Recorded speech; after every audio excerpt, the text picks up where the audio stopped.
গত 5ই অগাস্ট কি ঘটেছে, যে আমাদের সাবেক প্রধানমন্ত্রী তাকে পালিয়ে যেতে হয়েছে।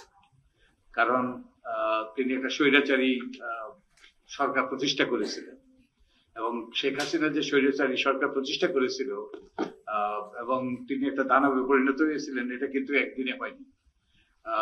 এটা 15-16 বছর লেগেছে, এবং তিনি এটা করে তিনি এই স্বৈরাচারী শাসকে পরিণত হতে পেরেছেন। তিনি যে সকল নিয়ম নীতি পদ্ধতি প্রতিষ্ঠান সবগুলো ভেঙে চুরে তিনি তার কর্তৃত্ববাদী শাসন প্রতিষ্ঠা করেছিলেন। তো আমরা 5ই অগাস্টের পর তিনি পালিয়ে যাওয়ার পর আমাদের জন্য একটা সুবর্ণ সুযোগ সৃষ্টি হয়েছে। আমাদের এই পদ্ধতি প্রতিষ্ঠান প্রক্রিয়া সবগুলোকে সাজানোর জন্য, কতগুলো সুদূর প্রসারী সংস্কার বাস্তবায়ন করার জন্য, এবং আমরা ঐক্যমত্য কমিশনের পক্ষ থেকে আমরা রাজনৈতিক দলের সাথে এখন আলাপ আলোচনা করছি।